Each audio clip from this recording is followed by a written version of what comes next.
Ma'am नहीं आई अभी तक।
ये पूछिएगा बार।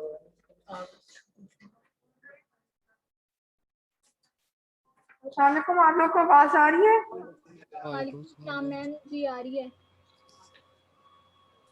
इनकी भी थोड़ा सा डाउट अगर हो सके तो, जब तक वो कुछ चीज़ पूछते समझ नहीं आती इस वाले सिस्टम में, आवाज तो एक्स्ट्रा आती है, रिप्लाई नहीं आता। अभी पूछिए वो स्पीकर वो माइक सामने है। कौन है माइक? जी माइक वो सामने है उसके। अच्छा, आवाज आपको क्लियर है ना? आप जरा बोले। यस मैम, क्लियर है आपकी आवाज। जी मैम क्लियर है आवाज। वो पीछे से स्टूडेंट्स की आवाज।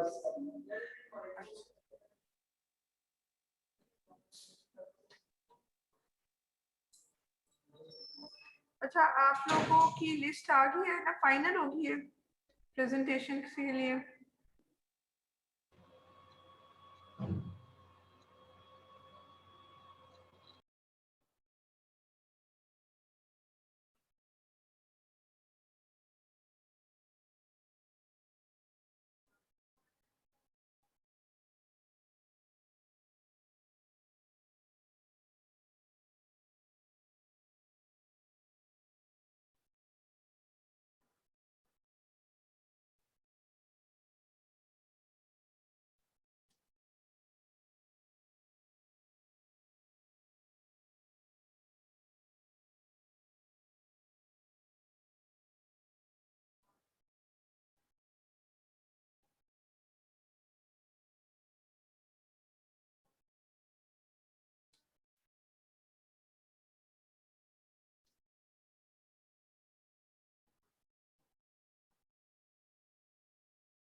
स्टूडेंट्स आप लोग की लिस्ट फाइनल होगी है? जी मैम लिस्ट तो सेंड कर दी थी आपको। कोई स्टूडेंट रह तो नहीं गया?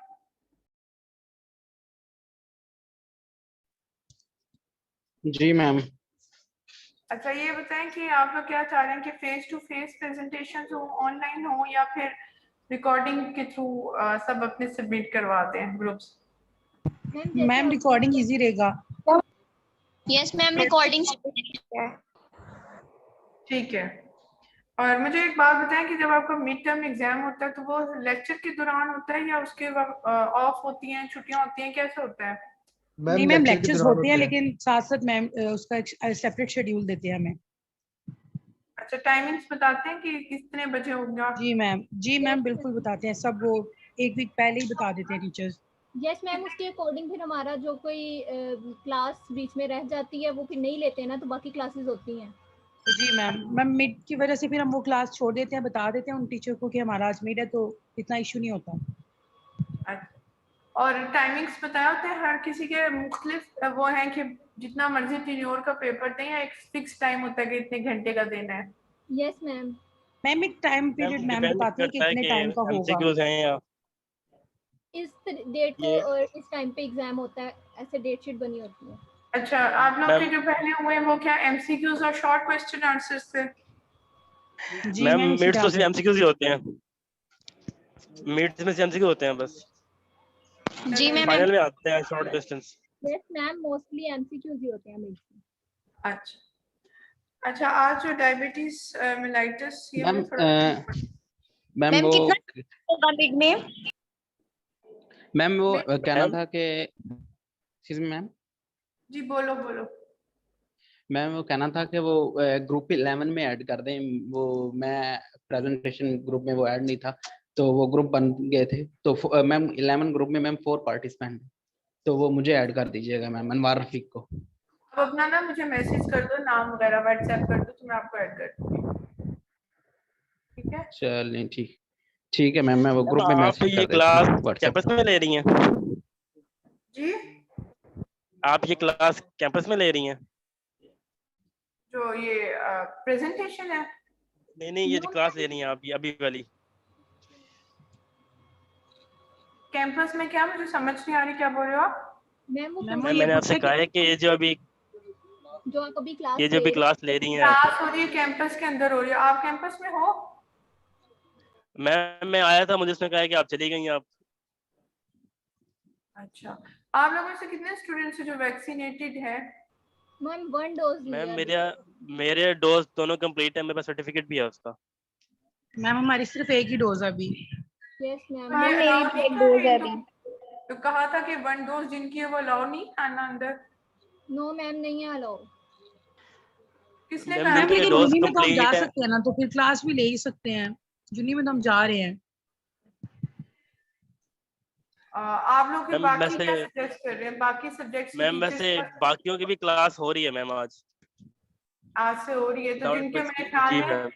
उन्होंने मुझे मैसेज करा था कि जिनकी फर्स्ट एक डोज भी है, वैक्सीनेट एक डोज है, वो आ सकते हैं कैंपस में अपनी क्लास ले सकते हैं।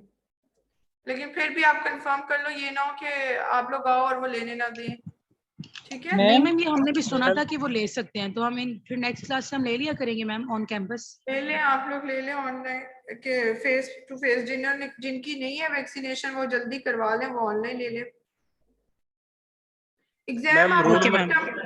उन्होंने मुझे रूम कौन सा कहा ये 301 है शायद। अभी असल में ना जो स्टूडेंट्स हैं वो नहीं आ रहे थे और लेक्चर हॉल ज्यादातर खाली थे, तो मैं नीचे बेसमेंट में आकर वहाँ लेक्चर ले रही थी, लेकिन अब उन्होंने स्केड्यूल दिया है कि अपने अपने उसके अकॉर्डिंगली लेंगे, क्लास के अकॉर्डिंग जो लेक्चर हॉल लिखा हुआ है। अच्छा, डायबिटीज मिलाइटिस जो है इसके बेसिकली आपको पता होना चाहिए टाइप 1 टाइप 2 के डिफरेंसेस क्या है, और हाइपोग्लाइसेमिक ड्रग्स उनका मोड ऑफ एक्शन, और तीसरी चीज आपको इंसुलिन। इंसुलिन जो है वो short acting, ultra short acting, intermediate और लॉन्ग एक्टिंग होती है, तो डिफरेंट तरह की इंसुलिन होती हैं। डायबिटीज सब बहुत कॉमन है, और डायबिटीज की वजह से डेथ रेट भी काफी है वर्ल्ड वाइडली जो है डायबिटीज अब तो जो है टाइप, पहले कहते थे टाइप 2 डायबिटीज जो है वो स्ट्रॉन्ग फैमिली हिस्ट्री की वजह से होती है, लेकिन अब टाइप 1 डायबिटीज जो यंग लोगों में हो जाती है तो वो ज्यादातर उसका कॉज है डाइट कंट्रोल नहीं है, फास्ट फूड वगैरह लेना, ये और ऐसी जितनी लग्जेरियस आप लाइफ बना ली है लोगों ने, उसी लिहाज से जो है वो डायबिटिक हो जाते हैं। Diabetes mellitus chronic systemic diseases characterized by metabolic and vascular abnormalities, disorders of carbohydrate metabolism, result from inadequate production or underutilization of insulin। या तो इंसुलिन जो है वो प्रोड्यूस नहीं हो रही, या इंसुलिन जो है उसकी इतनी ज्यादा जो है इंसुलिन नॉर्मली प्रोड्यूस हो रही है लेकिन वो यूटिलाइज नहीं हो रही। होता ये कि हमारे जो क्लास दो तरह की डायबिटीज होती है, टाइप 1 डायबिटीज और एक टाइप 2 डायबिटीज, जिसमें हम क्लासिफाई कर लेते हैं। टाइप 1 वो होती है जो यंग एज में होती है और जिसमें फैमिली हिस्ट्री जरूरी नहीं होता, जेनेटिक फैमिली नहीं होता। उसमें ये होता है कि आपकी जो बॉडी होती है उसके अंदर पैंक्रियाज होते हैं, बीटा सेल्स, वो इंसुलिन रिलीज करते हैं।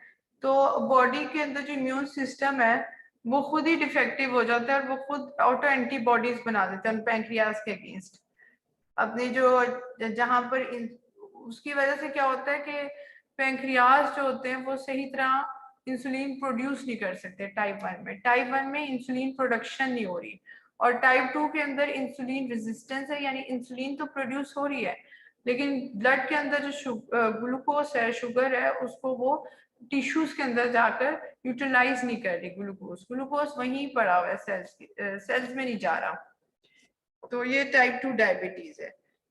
टाइप डायबिटीज जो है उसमें ग्लाइकोसूरिया हो जाएगा, ब्लड में और यूरिन दोनों में आ जाती है। जो ग्लूकोज होता है जो आपकी किडनी से वो फिल्टर नहीं कर पा रही होती, ग्लूकोज जो है वो यूरिन में आ रहा होता है, सही तरह उसको फिल्टर करके एब्जॉर्प्शन उसकी जो है हो जाती है। Characterized by glycosuria और hyperglycemia, two forms type 1 and type 2। type 1 जो है पेशेंट जो है वो इंसुलिन एक्सक्रीट कर रहा, ऑटो इम्यून डिजीज है, और टाइप 2 के अंदर इंसुलिन तो प्रोड्यूस हो रही है लेकिन क्या हो रहा है कि इंसुलिन जो है ग्लूकोज की सही तरह उसको डिफरेंट ऑर्गन्स में ग्लूकोज को यूटिलाइज नहीं कर रही। जब जब ग्लूकोज ज्यादा होगा तब तब इंसुलिन प्रोड्यूस होती है ताकि ग्लूकोज जो है ब्लड में से ले उसको टिश्यूज में लेकर जाए। ये टाइप 1 और टाइप 2 के डिफरेंसेस हैं। टाइप 1 जो है वो इतनी कॉमन नहीं, लेकिन अब जो है टाइप 1 भी काफी हद तक कॉमन हो गया, और लेस देन 35 इयर्स एज में जो होती है टाइप 1 होती है। एब्रप्ट और सिवियर ऑनसेट होता है, जबकि जो टाइप 2 होती है वो उसमें मेन रीजन जो होती है वो ओबेसिटी भी हो सकती है टाइप 2 के अंदर। टाइप 2 में एज जो है 40 प्लस होती है, ज्यादातर 35-40 मिड एज में होती है, और बंदा ओबेस भी हो सकता है, नॉन ओबेस भी हो सकता है। इसमें जो है HLA एसोसिएशन नहीं है। यहाँ पर जो है HLA एसोसिएशन है, HLA DR3 DR4, ये वो जो है ये जेनेटिकली बताया हुआ है। वो जो MHC होती है, आपने इम्यूनोलॉजी में पढ़ा है कुछ? Immunology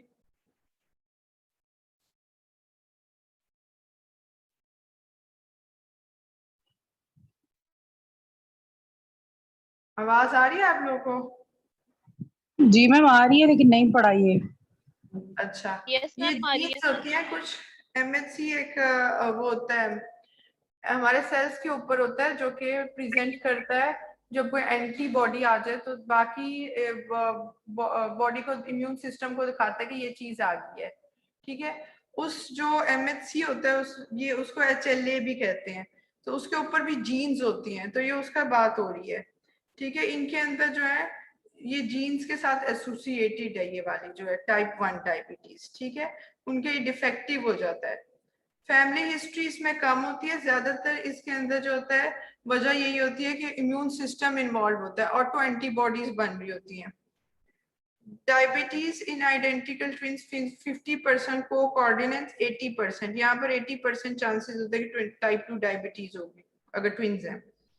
pathogenesis auto immune destruction of beta cells, beta cells खुद ही हेल्दी बीटा सेल्स है लेकिन बॉडी ने खुद ही उनको जो है वो डिस्ट्रॉय कर दिया है जो पैंक्रियाज के बीटा सेल्स हैं। पैंक्रियाज जो है वो हमारे एक्सोक्राइन ग्लैंड है और एंडोक्राइन ग्लैंड के तौर पर एक्ट करता है। एक्सोक्राइन में वो HLA क्या है? जी HLA ये ना वो होता है, जीन्स होती हैं, जैसे इसको MHC भी कहते हैं, ठीक है। ये HLA जो है ना जो व्हाइट ब्लड सेल्स होते हैं उनके ऊपर छोटे छोटे होते हैं, जो कि जब कोई फॉरेन बॉडी जाए तो उनको प्रेजेंट करते हैं। ये जो HLA होते हैं ना, इनके ऊपर जीन्स होती हैं, DR3, DR4, DR2, DR1। तो ये सारा ऑटो इम्यूनिटी से रिलेटेड है, ये डिफेक्टिव हो जाती है उनमें, ये इनकी वजह से ये जो है टाइप 1 डायबिटीज होती है। और इसके अंदर ये होता है कि जब वो HLA के अंदर डिफेक्ट होता है तो वो तो पैंक्रियास को शो कर रहा होता है कि कोई फॉरेन चीज आ गई है, तो अब वही ऑटो एंटीबॉडीज बनना शुरू हो जाती है। तो ये HLA DR3 और DR4 के साथ इसकी एसोसिएशन है।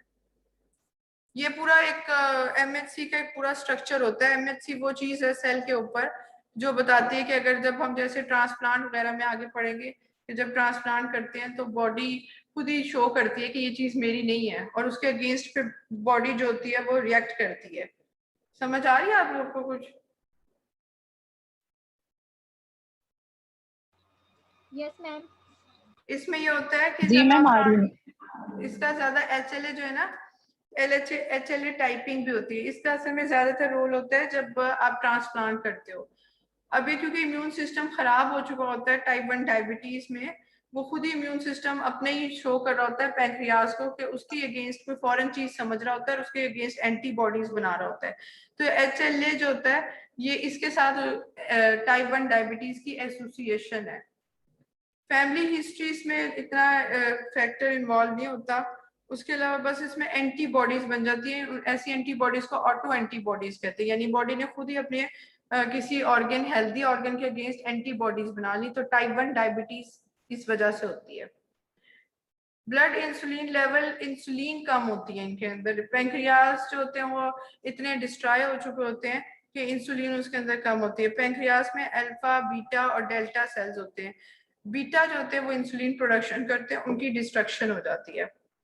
उसके अलावा जो है इसके अंदर क्लिनिकल मैनेजमेंट, इंसुलिन जो है वो बाहर से दी जाती है टाइप 1 में। टाइप 2 में हाइपोग्लाइसेमिक ड्रग्स भी दी जाती हैं ओरली, और दूसरा इंसुलिन दी जाती है और डाइट मैनेजमेंट की जाती है।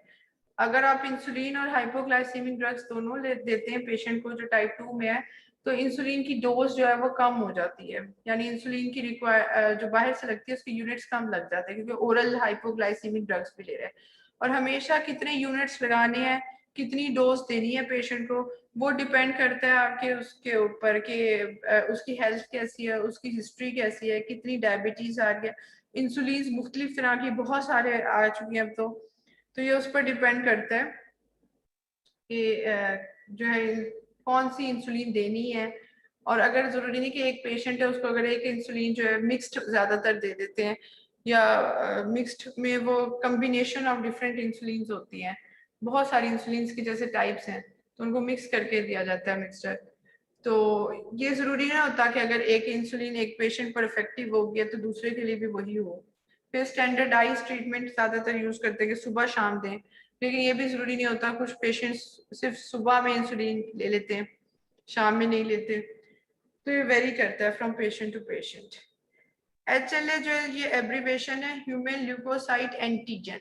जो हमारे वाइट ब्लड सेल्स होते हैं उनको ल्यूकोसाइट कहते हैं, और इसको एंटीजन इसलिए लिखते हैं कि इसके ऊपर एक आप सोच लें, समझ लें जैसे एक रिसेप्टर टाइप चीज है जिसको वो एंटीजन, उसी का इसका नाम है एंटीजन। ये है तो सेल का अपना एंटीजन, ये रिप्रेजेंट कर रहा है किसी भी एंटीजन को। जो बॉडी के अंदर जो भी चीज जाएगी फॉरन, उसको बाहर की जो भी चीज जाएगी उसको रिप्रेजेंट करेगा। तो इसलिए ये मैं अगली दफा आपको स्लाइड में दिखा भी दूंगी। HLA कहते हैं उस स्ट्रक्चर को, छोटे से स्ट्रक्चर को जो व्हाइट ब्लड सेल्स के ऊपर होता है। तो उसके ऊपर डिफरेंट जीन्स होती हैं उस HLA के ऊपर। उन HLA की जीन्स की वजह से जो है ये टाइप 1 डायबिटीज होती है, इसकी एसोसिएशन इनके साथ जाकर मिलती है। ये HLA जो है ये फिर आगे क्लासिफाई करते हैं DR3, DR4 इसके अंदर। ये शायद आपको वो ट्रांसप्लांट वाले उसमें शायद दिया भी हो, एक लेक्चर था ट्रांसप्लांट का भी आगे। ये बेसिकली इस यहाँ तक आपको सिर्फ ये पता होना चाहिए कि दोनों का ऑनसेट डिफरेंट होता है, दोनों का ट्रीटमेंट डिफरेंट होता है, दोनों का कॉस्ट डिफरेंट होता है बस। फिर सिम्टम्स आ गए हाइपरग्लाइसीमिया, ग्लूकोज। अब इसमें देखिए ये पोलीयूरिया, पोलीडिप्सिया और पोलीफेजिया है। हंगर ज्यादा बढ़ जाती है, प्यास ज्यादा लगती है और वो रात को ये जो साइन होता है उसका बेसिक कि वो रात को उठ के जो है वो वॉशरूम जा रहा होता है। तो ये जो है पोलीयूरिया, बार बार वॉशरूम जा रहा होता है। ग्लाइकोसूरिया, ब्लड के अंदर जो है ग्लूकोज लेवल ज्यादा हो जाते हैं। हाइपरग्लाइसीमिया और ग्लाइकोसूरिया जो यूरिन के अंदर आना शुरू हो जाता है ग्लूकोज। फास्टिंग ब्लड ग्लूकोज जो है वो पहले रिकमेंडेड था 60 से 100 होना चाहिए, अब 110 तक होता है। लेकिन अगर 110 से ज्यादा हो रहा है तो इसका मतलब है वो बॉर्डर लाइन पर आ गया है। और मैनिफेस्टेटेड बाय वेट लॉस, जब डायबिटीज शुरू में तो ओबेसिटी होती है, लेकिन ज्यादातर जब डायबिटिक हो जाए तो फिर वेट लॉस होना शुरू हो जाता है। Weakness, increase frequency of infections, बहुत ज्यादा, क्योंकि इम्यूनो कॉम्प्रोमाइज हो जाता है जो डायबिटिक पेशेंट होता है, उसकी इम्यूनिटी लो हो जाती है, तो वो क्या है उनको ज्यादा चांसेस हो जाते हैं इन्फेक्शंस के। कॉम्प्लिकेशंस बताई हुई है कि नेफ्रोपैथी हो जाती है, बार बार जो है किडनीज पर इसका असर होता है।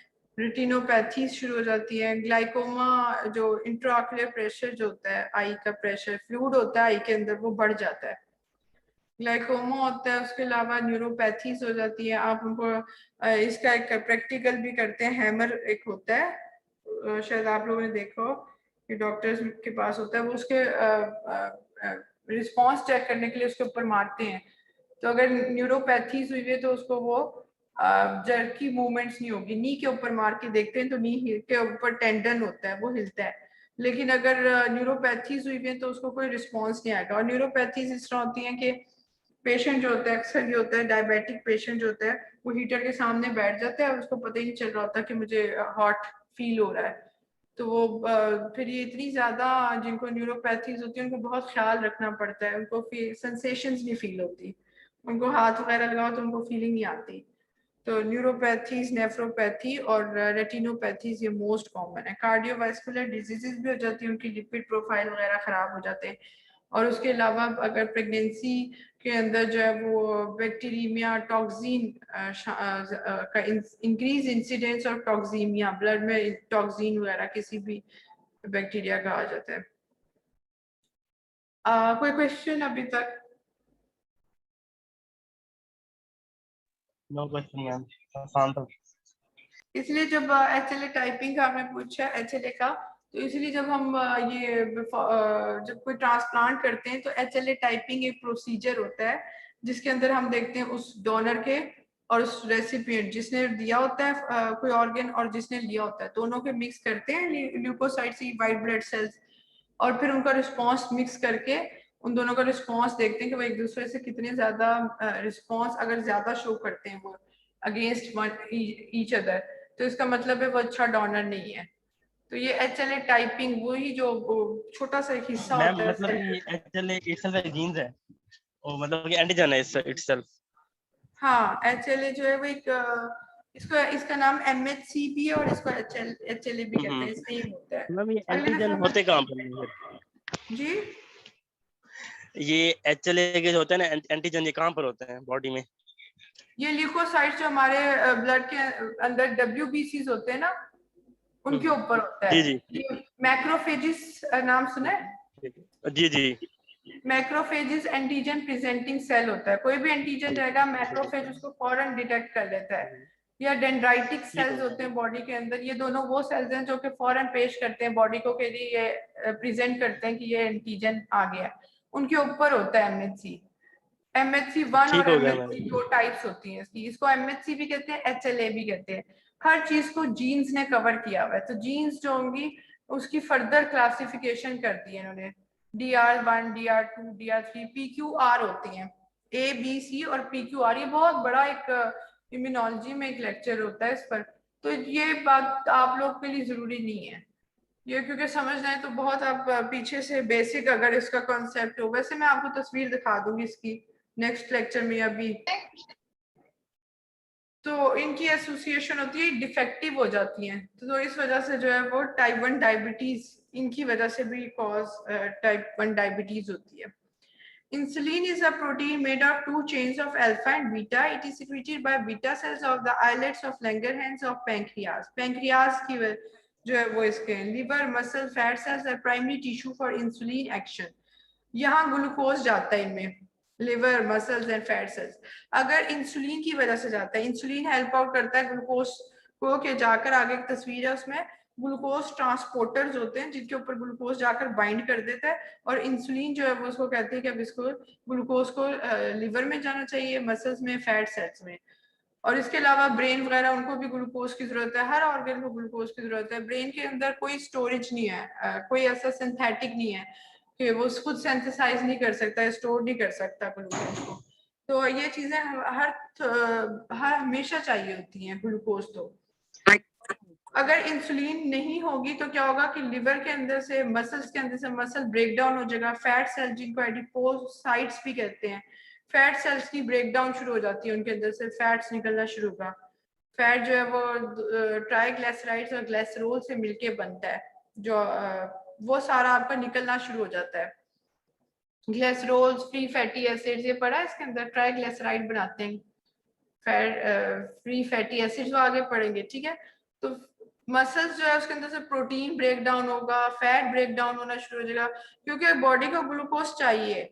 अब ग्लूकोज तो ब्लड में है लेकिन ग्लूकोज यूटिलाइज नहीं हो रही, टिश्यूज में जाकर वो इस्तेमाल नहीं हो रही, ऑर्गन्स यूज नहीं कर पा रहे। तो जो जहां पर वो अब जो फैट वगैरह थे, जो प्रोटीन्स थी, वो प्रोटीन्स अमाइनो एसिड्स में चेंज हो जाएंगी, फैट्स फ्री फैटी एसिड्स बना देंगे, और फिर वो ग्लूकोज एनर्जी प्रोवाइड करना शुरू कर देंगे बॉडी को। इसलिए वो बंदा जिसको होता है उसके मसल ब्रेक डाउन हो जाती है, लीन हो जाता है, कमजोर हो जाता है।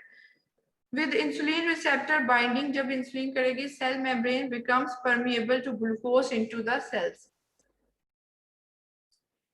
इंसुलिन जब इंक्रीज करती है cell permeability for amino acids, fatty acids, electrolyte, ये सारे वो इंसुलिन जो है वो प्रोटीन्स और फैट्स बनाती है।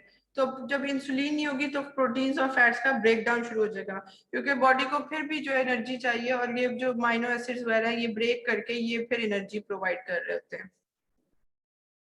Insulin increase glucose transport into the liver. सबसे फर्स्ट ऑर्गन ये लिवर है जिसमें जो ट्रांसपोर्ट जाता है। Skeletal muscles, adipose tissues, heart and even uterus, सारी जगह ग्लूकोज दे रहा है। May be present for muscle and fat tissue to use glucose for energy.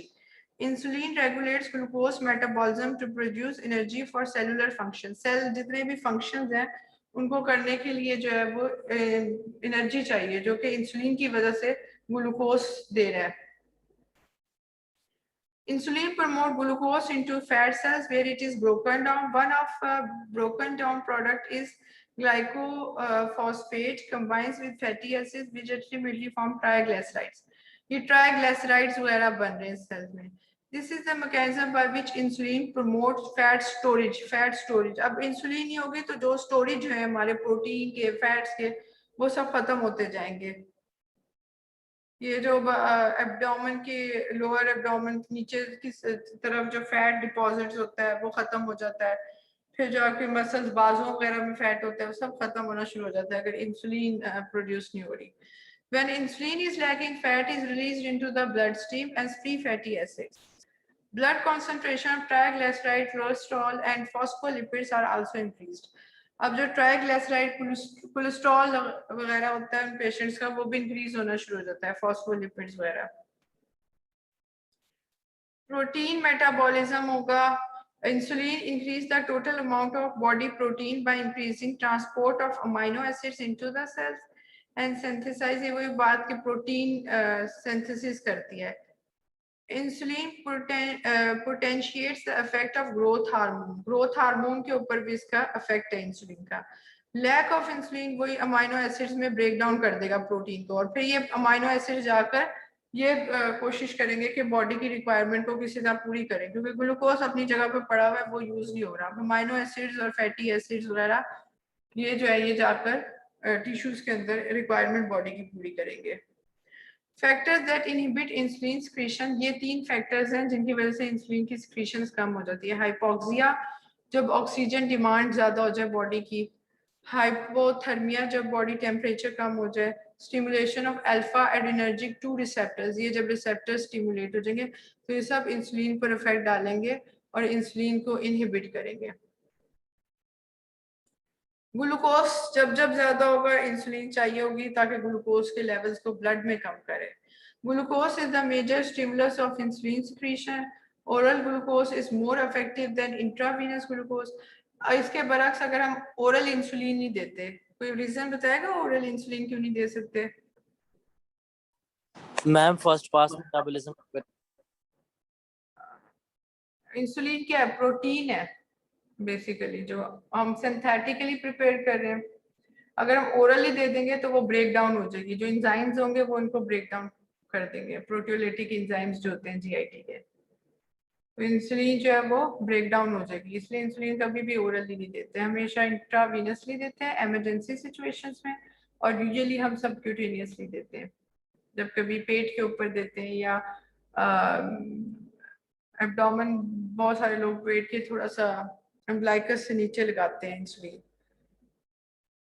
अच्छा, glucose is the major stimulus of insulin secretion.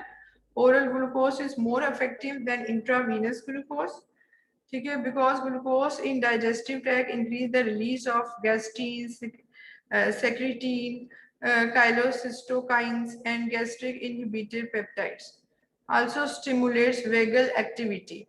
ये glucose का है। Glucose जो होगा उसके अदर इफेक्ट क्या है? Cortisol, glycogen, growth hormone, epinephrine, estrogen, progesterone, ये सब ग्लूकोज जो है इसको इंक्रीज करे। कॉर्टिसोल आपने पढ़ा था, ब्लड के अंदर ग्लूकोज लेवल्स इंक्रीज करता है, और उसके अलावा प्रेगनेंसी में प्रोजेस्टेरॉन जो होता है, ये एस्ट्रोजन से लेवल ज्यादा हो जाते हैं हार्मोन्स, तो प्रोजेस्टेरॉन वगैरह जब ज्यादा हो जाएंगे तो ग्लूकोज ज्यादा हो जाएगा। और प्रेग्नेंट वुमेन अगर डायबिटिक है तो उस पर फॉरन इंसुलिन इंजेक्ट करनी चाहिए, क्योंकि इंसुलिन की डिमांड जो है उसकी बॉडी ज्यादा हो जाती है, उसमें बॉडी ज्यादा चाहती है कि इंसुलिन दी जाए क्योंकि ग्लूकोज ज्यादा हो जाता है। जो प्रेग्नेंट लोग होती हैं, औरतें, उनमें ओरल हाइपोग्लाइसीमिक ड्रग्स नहीं दे सकते हैं, उनके अंदर जो है, या ये नहीं दे सकते कि कुछ ओरली देते हैं शुरू कर दे, उनको इंसुलिन इंजेक्ट फौरन करनी चाहिए।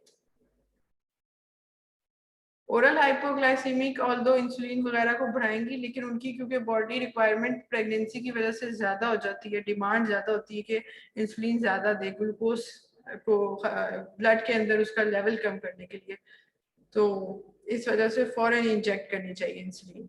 ये एक बहुत क्वेश्चन होता है अक्सर कि इंसुलिन प्रेग्नेंट वुमेन्स में क्यों रिकमेंड करते हैं, तो इसलिए रिकमेंड करते हैं। टाइप 1 डायबिटीज जो है वो immune system itself destroys on healthy pancreas by producing auto antibodies, thus pancreas stop producing sufficient insulin. बहुत थोड़ी मिकदार में प्रोड्यूस कर रहा होगा, या फिर इंसुलिन जो है वो प्रोड्यूस हो रही होगी, नहीं हो रही होगी, डेफिशिएंट होगी, बहुत ही कम। अच्छा, इनसफिशिएंट इंसुलिन, अब ये देखें इंसुलिन यहाँ से, ये इंसुलिन ट्रायंगल्स जो बने हुए खत्म हो रही है, अपने रिसेप्टर के साथ खाली रह जाएंगे रिसेप्टर्स, और इसकी वजह से जो सिग्नल्स दे रहा था ग्लूकोज ट्रांसपोर्टर्स को कि ग्लूकोज बाइंड करे और डिफरेंट सेल्स में जाए, वो भी फिर नहीं दे पा रहा। टाइप 1 बच्चों में होगी हाईली, और ये डिहाइड्रेशन कर देती है बहुत ज्यादा। Rotation of site is very important. जब आप इंजेक्ट करेंगे इंसुलिन तो एक ही जगह इंसुलिन और एक ही सिरिंज से हमेशा नहीं लगानी, उसको चेंज करता रहना चाहिए, सिरिंज को भी और रोटेशन ऑफ द साइट को भी, क्योंकि फिर से लिपोडिस्ट्रोफी हो जाती है, जो लिपिड जो एक जगह या तो बहुत ज्यादा जमा होना शुरू हो जाते हैं या फिर बहुत कम हो जाते हैं, तो रोटेशन होनी चाहिए, मुख्तलिफ जगह पे लगानी चाहिए। अगर आप एब्डोमेन में दे रहे हैं तो आप फिर मुख्तलिफ एक ही साइड नहीं रखनी कि उसमें बस राइट साइड पे देनी है इस जगह। Avoiding hypoglycemia is a major goal in infants and young children, damaging effect on growth and development. बहुत डोज को देख कर लगाना है, ये नहीं कि इंसुलिन इतनी ज्यादा लगा दी है कि ग्लूकोज लेवल्स बहुत ही कम हो गए। ये इसके साइंस एंड सिम्टम्स है, hunger, sweating, tachycardia, irritability, lethargy, sweating बहुत ज्यादा होती है, डिहाइड्रेशन से पता चलता है कि कुछ मसला है। डायबिटिक कीटोएसिडोसिस एक इमरजेंसी सिचुएशन है, यूजुअली टाइप 1 डायबिटीज में होती है, और इसमें क्या होता है, life threatening complication occurs with the insulin deficiency.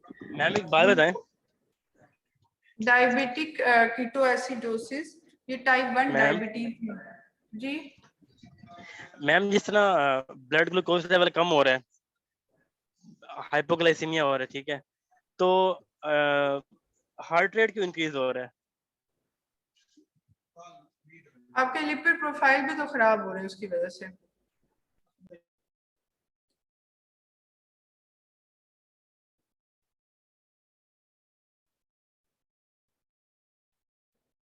हाँ, सिम्टम्स में लिखा हुआ है, साइंस एंड सिम्टम्स।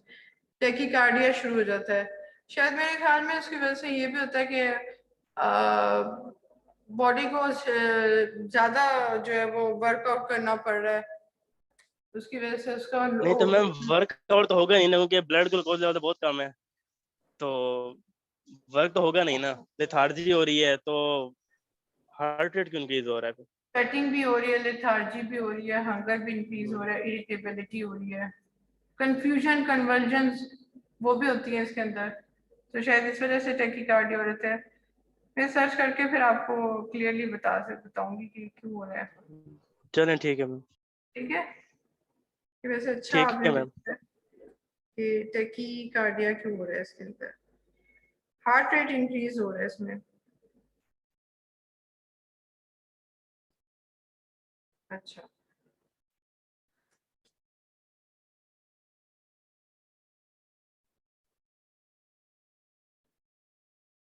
अच्छा, डायबिटिक कीटोएसिडोसिस, इसके अंदर क्या होता है कि जब हमारे फैटी एसिड्स बन जाते हैं तो फैटी एसिड्स फिर उसके बाद कीटोन बॉडीज बनाना शुरू कर देते हैं, फर्दर उनकी ब्रेक डाउन हो जाती है, तो लाइफ थ्रेटनिंग कॉम्प्लिकेशन है ये, और ये इमरजेंसी सिचुएशन है। Glucose can not be used by body cells for energy, so fat is metabolised for this purpose. अब इंसुलिन तो थी नहीं, तो फैट जो है वो उसकी मेटाबॉलिज्म होगी, metabolized fat is then extracted by liver and broken down into glycerols and fatty acids। Fat जो है उसकी ब्रेकडाउन हुई और फिर ये जो फैटी एसिड्स रिलीज होंगे ये कीटोन्स बनाना शुरू करेंगे, कीटोन बॉडीज। ठीक है,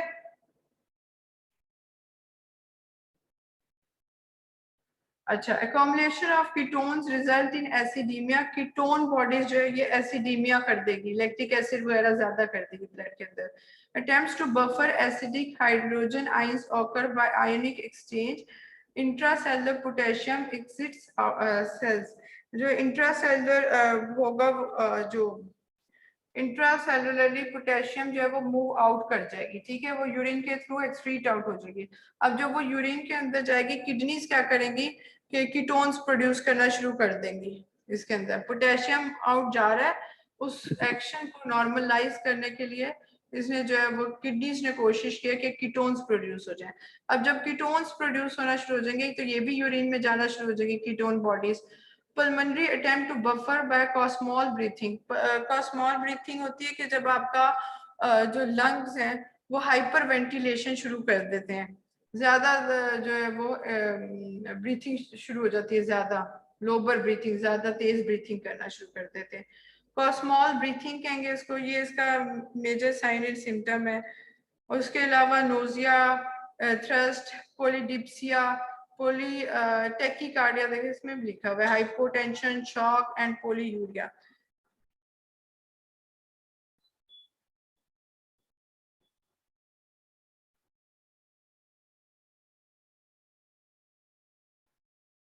अच्छा, फिर टाइप 2 डायबिटीज आ गया, characterized by hyperglycemia and insulin resistance, result from increased production of glucose by liver and decreased uptake of glucose in liver, muscle and fat cells।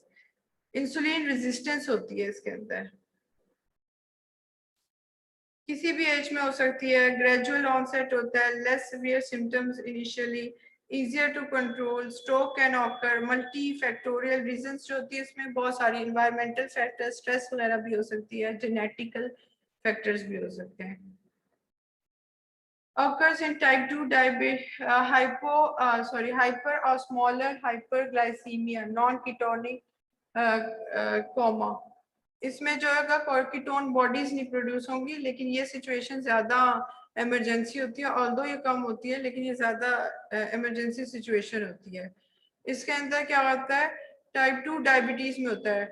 जो डायबिटिक कीटो एसिडोसिस था वो type 1 में था और ये type 2 के अंदर है। इसमें ये होता है कि जो है आपका जो शुगर लेवल है वो 800 से 1000 से ज़्यादा हो जाता है। Because patient has some endogenous insulin, ketoacidosis वाली कोई चीज़ नहीं होती है, कीटोन बॉडीज प्रोड्यूस हो रहे हैं। Hypovolemic shock, renal problem, stroke, coma and even death हो सकती है, कोमा में जाता है बंदा। Its treatment is same as that of diabetic ketoacidosis. Metabolic syndromes comprised of a set of risk factors which include central abdominal adiposity। अच्छा, शुरू में क्या होता है कि अगर ओबेसिटी होती है टाइप 2 डायबिटीज, इसमें क्या होता है कि पेशेंट पहले जो होता है ओबेस होता है, जो वेस्ट होती है उस पर जो है वो ज़्यादा एब्डोमिनल एडिपोसिटी हो जाती है, ज़्यादा वहाँ से जिसको कहते हैं फैट्स आना शुरू हो जाते हैं। फिर उसके बाद उनकी वेस्ट बढ़ना शुरू हो जाती है। अगर लिपिड प्रोफाइल कराएंगे तो वो ठीक नहीं होंगे, उसमें HDL कोलेस्ट्रॉल जो है वो कम होगा और LDL जो होगा वो ज़्यादा होगा। VLDL, ये जो लो डेंसिटी लाइपोप्रोटीन्स और कोलेस्ट्रॉल लेवल्स हैं वो हाई हो जाएंगे और हाई डेंसिटी लाइपोप्रोटीन्स जो होती है वो कम हो जाएगी, जो अच्छी चीज़ है। हाई डेंसिटी लाइपोप्रोटीन्स वो इसमें कम होगी। तो अगर इनके CBC वगैरह करवा लें, लिपिड प्रोफाइल करवा लें, तो उसमें जो है वो लिपिड प्रोफाइल भी ठीक नहीं होगा इनका, और इनकी जो है वो जो फैट वगैरह वेस्ट वगैरह ज़्यादा होना शुरू हो जाएगी, ब्लड प्रेशर राइज कर जाएगा और उसकी वजह से ग्लूकोज जो कि वो फास्टिंग अगर आप देखेंगे, वैसे तो 126 के बाद लिखा हुआ है कि वो डायबिटिक कंसीडर किया जाता है, लेकिन जो फास्टिंग ग्लूकोज हमारे यहाँ पर ज़्यादातर फास्टिंग रिलायबल सोर्स है जिससे हमें पता चलता है। एक तो आप देखते हैं ना शुगर लेवल, जब कोई चीज़ खाने के बाद, वो इतना रिलायबल नहीं है जितना फास्टिंग पर रिलाय करते हैं।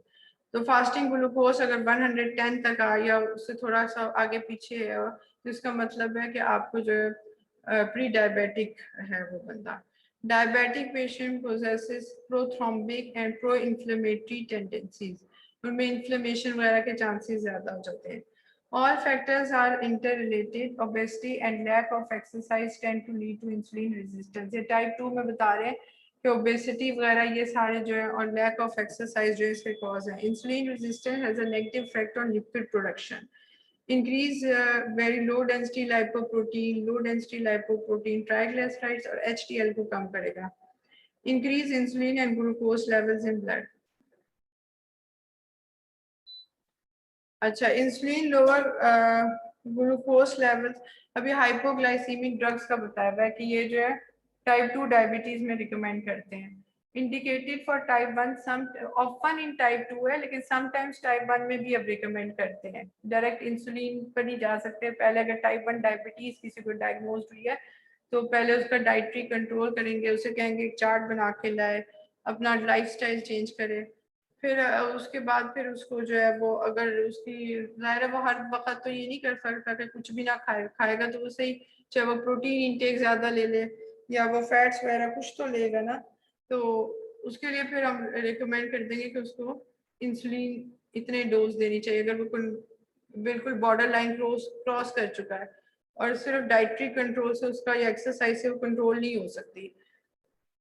तो ओरल हाइपोग्लाइसेमिक ड्रग्स कभी कभी सजेस्ट करते हैं टाइप 1 के अंदर भी, अब करते हैं, जैसे ग्लूकोफेस अक्सर कहते हैं कि थोड़ी सी आधी गोली ले लें जी ग्लूकोफेस की, अगर थोड़ा सा बॉर्डर पर है या थोड़ा सा बॉर्डर से ऊपर है।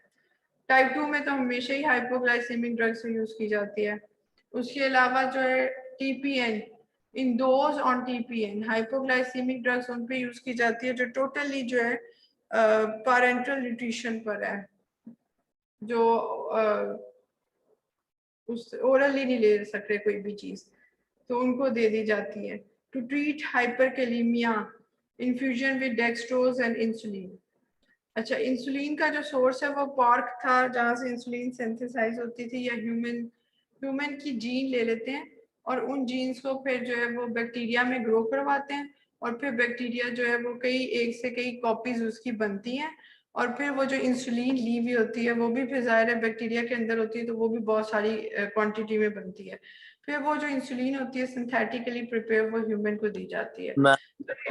जी मैम, ये बस जिस ज़्यादा नहीं हो गया? इंसुलिन स्पोर्ट है, ये तो हराम नहीं होती होगी इंसुलिन?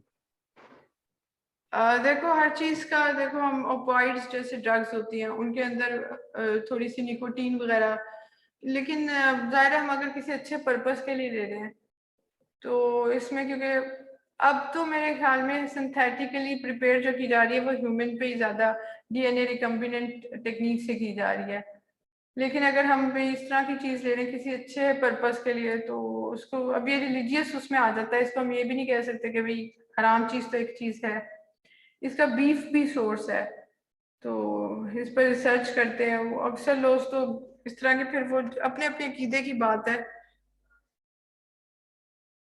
आजकल वैसे human synthetically insulin, human insulin इसलिए कहेंगे इसको क्योंकि ये ह्यूमन स्ट्रक्चरली केमिकली वैसी होगी जैसे इंसुलिन एंडोजीनियसली हमारी बॉडी ने प्रोड्यूस किया, वैसे ही हमने मिलती जुलती जो है बाहर से लगाई है, तो इसलिए वो मिल्ड ह्यूमन एंडोजीनियस जो हमारे अंदर नेचुरली प्रोड्यूस हो रही है उसी तरह की इंसुलिन हम सिंथेटिकली प्रिपेयर कर रहे हैं, इसलिए सिंथेटिक ह्यूमन इंसुलिन कहेंगे इसको। अच्छा, क्लोज मॉनिटरिंग, अब जो भी पेशेंट अगर वो डायबिटिक है तो उसको क्योंकि नेफ्रोपैथी न्यूरोपैथी के चांसेस होते हैं, विजुअल उसका जो होता है रेटिनल इम्पैथी हो जाती है, तो इसलिए उसकी जो है वो रेटिनोपैथी होती है तो उसको जो है विजुअल एग्जामिनेशन उसका प्रॉपर होना चाहिए। मे हैव रेनल इनसफिशिएंसीज, इसलिए उनको कुछ ड्रग्स जो है वो उनको देखकर देनी पड़ती है। Caution with metformin if renal impairment, glitazones can glitazones hypoglycaemic drug है जो आगे लिखा हुआ है, ये फ्लूइड रिटेंशन और हार्ट फेलियर करती है।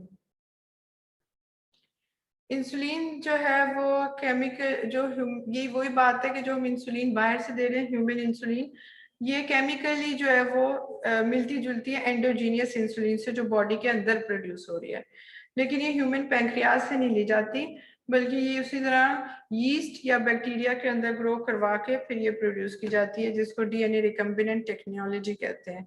Can not be given orally. अच्छा, insulin differ in onset and duration, ये डिफरेंट टाइप्स बताएंगे इसकी सारी, ultra short, intermediate and long acting. Rapid acting insulin, insulin जो है lispro insulin, insulin aspartate very shortly acting है, मोर इफेक्टिव है in decreasing post prandial hyperglycaemia, जब खाने के बाद ये ज्यादा इफेक्टिव है। Less likely to cause hypoglycaemia, हर जो हाइपोग्लाइसीमिक ड्रग या इंसुलिन दे रहे हैं वो इतनी कम ना कर दे, इसलिए जो पेशेंट रात को इंसुलिन यूज करते हैं उनको ख्याल रखना चाहिए कि वो कुछ खा पी कर कहते हैं सोएं थोड़ा सा, ये खाना वगैरह या कुछ, और अपने मील को डिवाइड करें मुख्तलिफ उसमें, अब ये नहीं कि एक ही दफा में काफी सारा खा लिया बल्कि थोड़ा थोड़ा मील लें, ठीक है। जो इंसुलिन के जो पर है उनको कहते हैं कि ये और ज्यादा खतरनाक होता है कि अगर आपने इंसुलिन ले ली और खाना नहीं खाया और सो गए तो बहुत हाइपो में चले जाते हैं, हाइपोग्लाइसीमिक स्टेट के अंदर। शॉर्ट एक्टिंग इंसुलिन है रेगुलर लेटिन, ह्यूमिलीन, नोवोलीन में बी गिवन सबक्यूटेनियस इंट्रावेनसली। अच्छा, जो रेगुलरली और शॉर्ट एक्टिंग होती है इंसुलिन, जो रेगुलर इंसुलिन भी जिन्हें कहते हैं, ये डायरेक्टली ब्लड में जाएंगे, इनको इंट्रावेनसली भी इमरजेंसी सिचुएशंस में दे देते हैं। The only insulin that may be given intravenously, short acting जो होंगी रेगुलर इंसुलिन। ये यहाँ पर ना इंसुलिन पंप दिखाया हुआ है, ये इंसुलिन पंप एक पैच की तरह भी होता है जो कि बॉडी के अंदर खुद ही डिटेक्ट करता है कि ग्लूकोज सेंसर्स होते हैं कि ग्लूकोज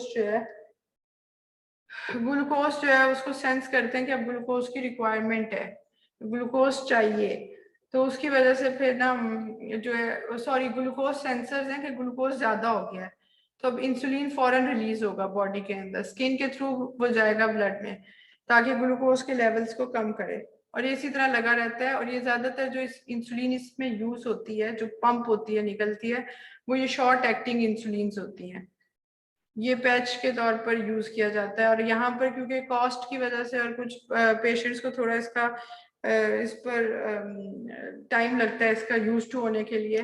तो यहाँ पर तो हम इंसुलिन के, हमारे पास इतनी कॉस्ट नहीं होती पेशेंट्स के पास, वो तो इंसुलिन की सिरिंजेस नहीं बदल रहा होता, एक ही सिरिंज को कई कई दफ़ा लगाता है और इन्फेक्शन के साथ आ जाता है। लेकिन जो ये बाहर बहुत ज़्यादा इसका यूज़ होता है, अब ये यूज़ करते हैं पम्प्स। ये जो है फौरन उसके अंदर इंसुलिन दे देते हैं, दिन रात ये लगा रहता है। ये एक यूज़ भी करता है एक एक्टर, वो है फवाद खान, वो ये यूज़ करता है पंप। उसने एक पैच की तरह लगाया हुआ है बाजू के ऊपर, वो ये फेंकता है, रिस्ट वॉच की तरह का है उसका। तो वो इंसुलिन जो है वो डिपेंडेंट डायबिटीज है, तो इस वजह से वो इंसुलिन डिपेंडेंट और नॉन इंसुलिन डिपेंडेंट डायबिटीज अगर कहीं लफ्ज आ जाए तो आप डिस्टिंग्विश कर लेंगे कि टाइप 1 है टाइप 2 है?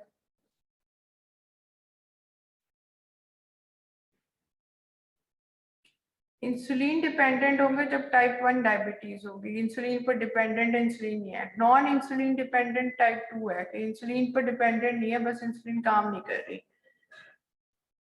अच्छा, फिर ये इंटरमीडिएट एक्टिंग इंसुलिन बताई हुई है, आइसोफेन इंसुलिन सस्पेंशन, इनके नाम बताए हुए, एनपीएच, लेटिन, ह्यूमिलीन एन, नोवोलीन एन। ये लॉन्ग एक्टिंग इंसुलिन है, इनमें जिंक सस्पेंशन होती है, ये इनके ऑनसेट टाइम वगैरह बताया हुआ है। मिक्सचर्स भी यूज करते हैं, मिक्सचर ये नहीं खुद वो प्रिपेयर्ड आते हैं, दो इंसुलिन यूज हो रही होती है, एनपीएच 70-30, ह्यूमिलीन और नोवोलीन। अच्छा, फिर एनालॉग्स, लिस्प्रो, एस्पार्ट, ये शॉर्टली एक्टिंग है। Insulin glargine once daily at bed time, ये मुख्तलिफ डोजेज मुख्तलिफ टाइम में लगाते हैं। मस्ट नॉट बी डाइल्यूटेड और मिक्सड, पेशेंट खुद कुछ नहीं करता, जो कंपनीज हैं वो खुद करके मिक्स की भी होती हैं, अवेलेबल होती हैं, वो देती हैं। एजेंट ओरल हाइपोग्लाइसीमिक ड्रग्स हैं क्या? Agents that are given orally to reduce the blood glucose level in diabetic patient. 5 types insulin जो ओरल हाइपोग्लाइसीमिक ड्रग्स हैं वो 5 टाइप्स हैं हमारे पास। सल्फोनाइल यूरिएज, इसकी 2 जनरेशन हैं, फर्स्ट जनरेशन, सेकंड जनरेशन। जो फर्स्ट जनरेशन है वो अब यूज नहीं हो रही, सेकंड जनरेशन में ये यूज होती है ड्रग्स। इनका मैकेनिज्म ऑफ एक्शन क्या है कि इंसुलिन के रिलीज ज्यादा करवाएंगी। आल्सो डिक्रीज प्रोडक्शन, इनका ये 3-4 चीजें करवाती है जो सल्फोनाइल यूरिएज। एक तो इंसुलिन जब ज्यादा प्रोड्यूस होगी, ग्लूकोज जो होगा उसकी डिक्रीज करेगी प्रोडक्शन, इंसुलिन की ज्यादा करेगी, number of insulin receptors increase कर देगी, पेरिफेरल ग्लूकोज को जाकर यूटिलाइज करना शुरू करेगी, टिश्यूज के अंदर हेल्प करेगी। इफेक्टिव है only if beta cells are functioning, अगर बीटा सेल्स फंक्शनिंग नहीं है तो इस ड्रग का कोई फायदा नहीं है। दूसरा, अगर ये प्रेग्नेंट वुमेन ले रही है ये ड्रग तो फौरन बंद कर दिया जाता है। उसका रीजन ये होता है कि एक तो बॉडी रिक्वायरमेंट प्रेग्नेंट वुमेन की ज्यादा हो जाती है, डिमांड ज्यादा हो जाती है, उसे इंसुलिन ज्यादा चाहिए होती है, डायरेक्टली फिर वो इंसुलिन इंजेक्ट की जाती है। और दूसरा वजह ये होती है कि ये जो सल्फोनाइल यूरिएज है ये जाकर प्लेसेंटा के थ्रू बेबी के अंदर जा सकती है, फीटस में, तो वहां पर उसको भी हाइपोग्लाइसीमिया हो सकता है, उसके ग्लूकोज लेवल्स कम हो जाते हैं, तो इसलिए इसको फौरन बंद कर दी जाती है और उसको इंजेक्ट की जाती है इंसुलिन। इसका बड़ा रीजन ये कि साइड इफेक्ट ये कि हाइपोग्लाइसीमिया करेगा, ये प्लेसेंटा के थ्रू क्रॉस हो जाती है, इसी वजह से इसको बंद कर देते हैं। Increase the number of insulin receptors, ये वही हो गया। साइड इफेक्ट इसका हाइपोग्लाइसीमिया, सेकंड जनरेशन के अंदर ये दी हुई है, ग्लिपिजाइड दी हुई है, ग्लाइब्यूराइड दी हुई है एंड ग्लीमीपेराइड दी हुई है। Can be used with metformin, ये दूसरी है, इन सब के साथ कार्बोज, इंसुलिन, ग्लिटाजोन्स, इनके साथ यूज कर सकते हैं। रेनल और हेम्पेटिक इम्पेयरमेंट और प्रेगनेंसी में इसको, प्रेगनेंसी में तो बिल्कुल नहीं यूज करते, और अगर हिपैटिक या रीनल कोई डिसफंक्शन है तो प्रिकॉशंस के साथ यूज करते हैं।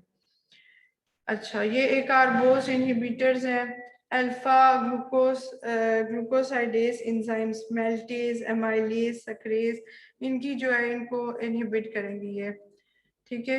Inhibit alpha glycosidase enzymes, enzymes जो प्रोड्यूस होते हैं, अमाइलेज वगैरह जो स्लाइवा में प्रोड्यूस हो रहा है, इन सब के ऊपर इसका इफेक्ट है, इस ओरल हाइपोग्लाइसीमिक ड्रग का। डिलेज एब्जॉर्प्शन, एंजाइम्स जो है वो एब्जॉर्प्शन कराते हैं, कार्बोहाइड्रेट की ब्रेक डाउन करते हैं, माइलेज वगैरह, तो ये डिले करेगा एब्जॉर्प्शन कार्बोहाइड्रेट की। Can be combined with therapy with insulin or with the sulfonylurea. Contraindicated in cirrhosis, liver dysfunction, cirrhosis, liver failure उनमें नहीं देंगे, malabsorption, severe renal impairment उनमें नहीं देंगे। Take at beginning of each meal can cause bloating and diarrhea. Bloating जो भरा भरा heaviness feel होती है। बेगुइनाइट, ये ग्लूकोफेज का एक सबसे बड़ा इफेक्ट ये है कि ये वेट रिड्यूस करती है, इसका साइड इफेक्ट है। और इसी वजह से ओरली ग्लूकोफेज जो है ये बहुत ज़्यादा लोग यूज़ करते हैं, लेकिन और आजकल तो ये बहुत यूज़ हो रही है। टाइप 1 डायबिटीज़ में भी रिकमेंड कर दी जाती है ग्लूकोफेज थोड़ी सी ले लें। ये है अच्छी, लेकिन इसका साइड इफेक्ट है कि इससे वेट रिड्यूस होता है। और इसका एक मिस यूज़ ये है कि ये जो ये होते हैं जिम वगैरह, उसमें जो लोग जाते हैं उनको इंस्ट्रक्टर्स ये दे देते हैं ग्लूकोफेज, ये वेट रिड्यूस बहुत करवाती है। Increase the use of glucose bye muscles and fats, ये वो जिस तरह इंसुलिन प्रोडक्शन कर रही थी सल्फोनाइलयूरिएज, ये जो है ये ग्लूकोफेज जो है मेटफॉर्मिन, ये जो है ये क्या ग्लूकोज की यूज को करेगी ज्यादा से ज्यादा। ये decrease hepatic glucose production, decrease intestinal absorption of glucose, does not cause hypoglycemia, may be used alone or in combination।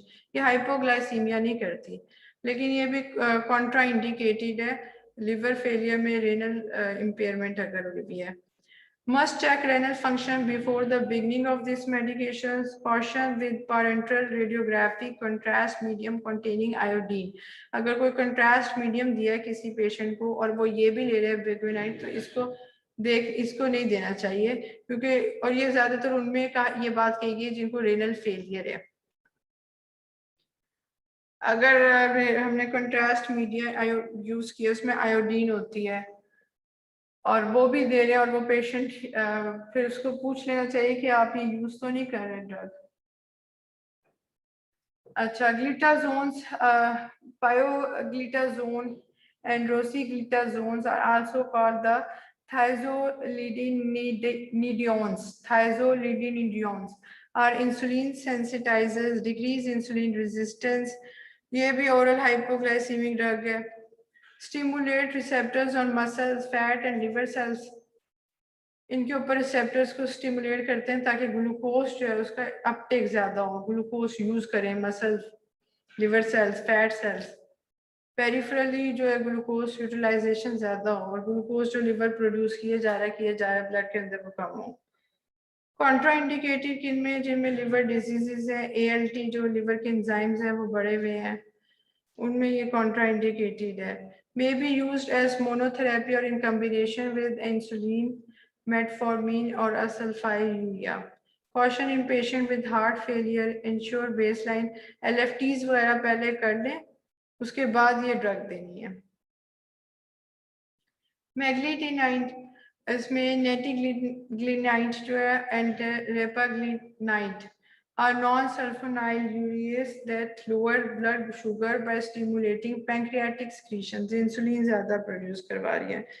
Monotherapy और इन कॉम्बिनेशन देंगे with metformin, should be taken before or up to 30 minutes before a meal, मील से पहले। dosage and frequency is flexible depending on food intake। ये सारा एक बताया हुआ है जो ट्रीटमेंट है इसका।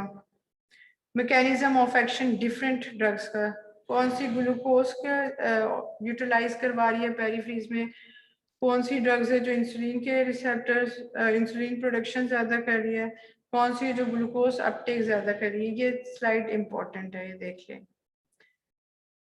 उसके अलावा ये हर्बली बताया हुआ है कि बे लीव्स, बेजल लीव्स और बी जो है बेजल लीव्स, बे लीव्स, ये हाइपोग्लाइसीमिया करता है। बीटल गार्ड्स वगैरह ये यूज करने चाहिए। क्रोमियम जो है वो इंक्रीज करता है प्रोडक्शन ऑफ इंसुलिन रिसेप्टर्स। उसके अलावा बी पोलन, गिनको, ये गिनको आई डोंट नो क्या चीज है, I will search it out. इसको जरा आप देखिएगा ये क्या चीज है। ये हर्बल ही कुछ बताया हुआ है कि ये डाइटरी सप्लीमेंट्स हैं। Glucosamine are thought to increase blood sugars. B. pollen, ginkgo biloba may potentially affect the beta cell function and insulin secretions. उन पर affect होगा. Chromium may increase production of insulin receptor, increase insulin effectiveness. ये एक slide मुझे आगे पहले कर देनी चाहिए थी कि अगर कीटो एसिडोसिस हो जाता है तो ट्रीटमेंट उसका क्या है. कीटो एसिडोसिस समझ आई थी?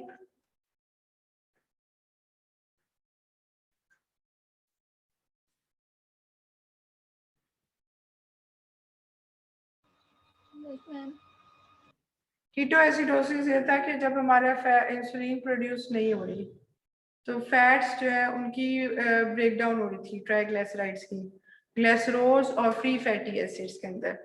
ठीक है, ताकि फ्री फैटी एसिड्स आकर ग्लूकोज एनर्जी प्रोवाइड करें बॉडी को. ठीक हो गया. अब free fatty acids further break down हो रहे थे कीटोन बॉडीज के अंदर. कीटोन बॉडीज जो है वो यूरिन में निकल रही थी. यूरिन के अंदर पोटेशियम भी निकल रहा था और उसको कंपनसेट करने के लिए, ताकि पोटेशियम जो है उसको कंपनसेट करने के लिए कीटोन बॉडीज भी निकलना शुरू हो जाती हैं यूरिन से. तो इसमें डिहाइड्रेशन के बहुत ज्यादा चांसेस होते हैं, इसलिए उसको फ्लूइड देते हैं, डिहाइड्रेट करते हैं. और no use of hypotonic solution at this time. Potassium supplements भी देंगे क्योंकि पोटेशियम निकल रहा है. इंट्रावीनस इंसुलिन ड्रिप, इंसुलिन फौरन देते हैं, इमरजेंसी सिचुएशन है ताकि ब्लड शुगर कम हो. Judicious administration of sodium bicarbonate. Ketone body acidic होती हैं तो इसलिए जो है सोडियम बाइकार्बोनेट भी उनको देते हैं. अच्छा, glucose monitoring highly recommended when mixing insulins. Drop the regular insulin first. Allow mild hyperglycemia for the patients undergone surgery. अच्छा, अगर सर्जरी में जा रहे हैं तो पेशेंट को माइल्ड सर्जरी है, जैसे टूथ एक्सट्रैक्टेड हो गया, फिर वैक्सीन लगवाने जा रहा है तो उसे कहते हैं नाश्ता थोड़ा सा अपना करके आए. अच्छा, और मॉर्निंग टाइम देना चाहिए पेशेंट को, और ऐसा टाइम देना चाहिए अगर टूथ एक्सट्रैक्शन है जिसमें पेशेंट बहुत सारे ना हो, आप उसको टाइम दे सके, उससे हिस्ट्री अच्छी तरह लेनी चाहिए कि कुछ खा पी कर आया कि नहीं. फॉर इलेक्टिव सर्जरीज जो है प्रोलॉन्ग फास्टिंग, अगर उसे कहा है कि भाई फास्टिंग करके सर्जरी होनी है मेजर, तो फिर वो उसको सुबह का टाइम देना चाहिए क्योंकि अगर वो शाम तक होगी तो वो तो हाइपोग्लाइसीमिया में चला जाएगा. Use U100 syringes for U100 vials. ये जो है ना, ये एक छोटी सी सिरिंजेस होती हैं स्पेशली, ये देखें, ये इंसुलिन के लिए यूज होती है और ये वाइल है उसकी.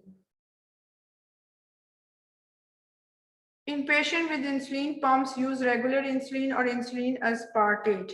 Generally will deliver 1 unit per hour. ये देना accordingly अपने टाइम के मुताबिक देता रहेगा. Use AC inhibitors to delay nephropathy.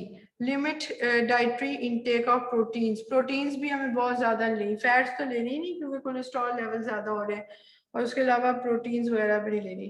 ग्लिटाजोन is suspected to hepatotoxicity. Metformin cautiously with liver and renal impairment. ये सारी तकरीबन ऐसी हैं कि जिनको विद कॉशंस देना है इन पेशेंट्स के अंदर. Concern that with hepatotoxicity because risk of lactic acidosis are increased. आखिरी बात वही कि जो इंजेक्शन की साइट है वो चेंज करनी है. कोई क्वेश्चन?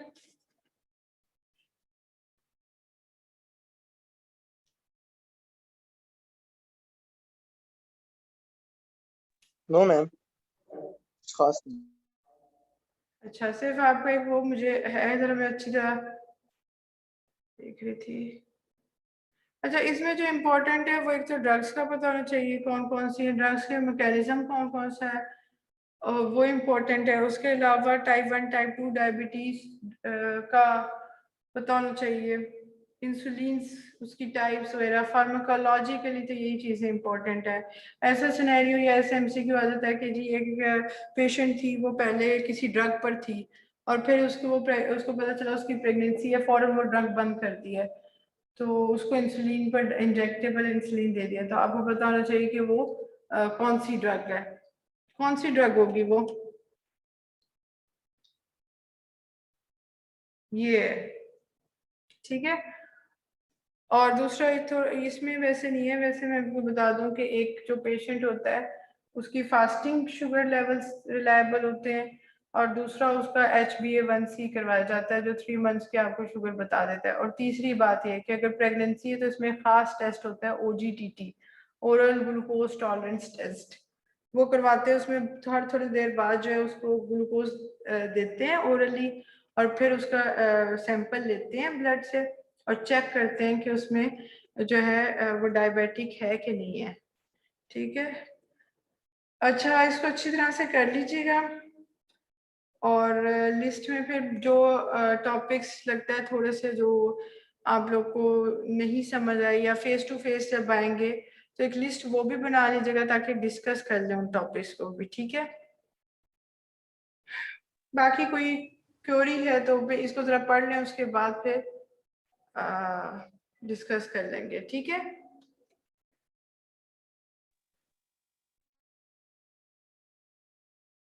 ठीक है मैम। ओके जी, थैंक यू।